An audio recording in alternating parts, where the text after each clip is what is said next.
They built cities before Rome, traded across oceans before Europe knew maps, and fought battles that shaped the soul of India.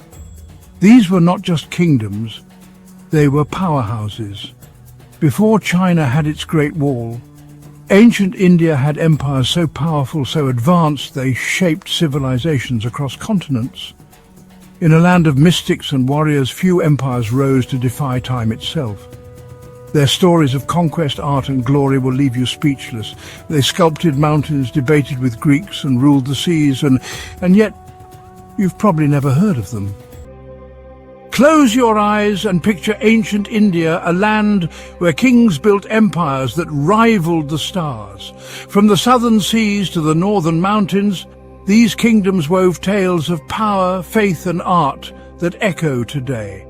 We're about to step into 5 epic stories, ranked from great to greatest. But which empire claims the throne? Let's begin the saga. Our tale begins in the south, where we step not into one kingdom but 3. The Chera, Chola and Pandya empires forged the saga of Tamilakam. From the 6th century BCE, these rivals battled for dominance, their combined influence shaping Tamil history until the 13th century. Together they ruled roughly 600,000 square kilometers across modern Tamil Nadu and Kerala. No single founder claims their origin, but by 300 BCE, kings like Nedum Cheralathan of the Chera, Karikala Chola of the Chola, and Nedunjalian of the Pandya rose to fame.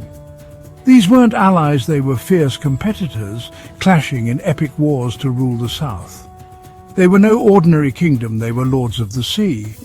Their strength, a shared mastery of trade, with ports like Puhar and Korkai sending ships to Rome and Southeast Asia. Their unique skill, crafting Sangam literature, poetry so vivid it captures their rivalries and romance. Their strength, a navy that ruled the Indian Ocean and mastering maritime trade, linking India to Caesar's Rome. Picture this, Chola's Karikala defeating Chera and Pandya in the Battle of Veni, his war banners flying over blood-soaked fields. Yet all 3 shared a cultural bond, their poets singing of love and war.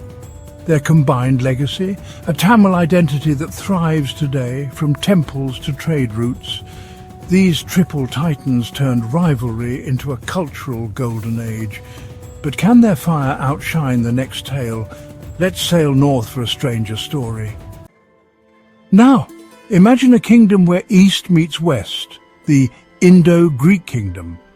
Born around 180 BCE by Demetrius I, a Greek general in Alexander's shadow, this empire thrived for nearly 200 years until 10 CE, covering 500,000 square kilometers of northwest India and Pakistan and parts of modern-day Afghanistan. After Alexander's invasion, remnants of his empire settled in northwest India, and from that came a king unlike any other. Its greatest hero? Menander I, or Milinda as Buddhist texts call him, a warrior king who ruled at its peak. His story is one of conquest and curiosity. With elite cavalry, he held the northwest against invaders, but his true genius lay in ideas. Menander sat with Buddhist monks debating life's mysteries. His talks, recorded in the Milinda Panha, are a philosophical masterpiece. He fought with a sword and questioned with a mind sharper than steel. Their strength? A blend of Greek military might and Indian culture. Their unique skill? Creating Greco-Buddhist art, statues that married Athens' elegance with India's soul. Picture Milinda defending Sagala, his capital, in a legendary stand against rival tribes, his banners flying high. Why legendary? The Indo-Greeks built a bridge between worlds, their art inspiring from India to China. But is this fusion enough to top our next tale? The next story takes us deeper into India's heart. In the rugged Deccan, a kingdom carved beauty from stone, the Vakataka Kingdom.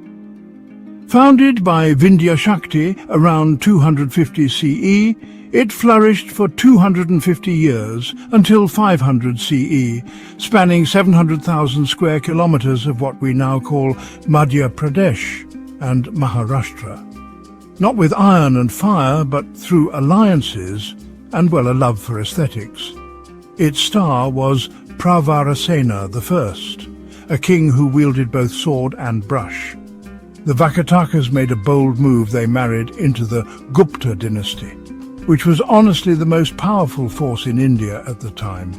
That alliance, it really changed their fate. The Vakatakas were diplomats and dreamers. Their strength? Patronage of art that left jaws dropped. Their unique skill? Carving the Ajanta caves, temples and murals cut from cliffs, so vivid they feel alive today. Under Pravarasena I, they didn't just grow, they absolutely flourished. Their capital, Vatsagulma, became the cradle of creativity. Imagine Pravarasena's warriors clashing with Deccan rivals, securing their lands in battles that echoed through the hills.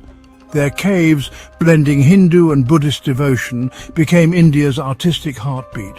Why legendary? The Vakatakas turned stone into eternal art, leaving a legacy that whispers to us across centuries. But can their beauty rival the next empire's power? Our next tale is carved in stone, literally. Now we journey south again to the Pallava Empire, where stone became legend, a dynasty that didn't just build temples. They carved a civilization in stone. Around 275 CE, Simhavishnu revived this dynasty, which thrived all the way to 897 CE. But here, we're diving into its pre-500 CE rise, spanning 800,000 square kilometers of Tamil Nadu and Andhra Pradesh.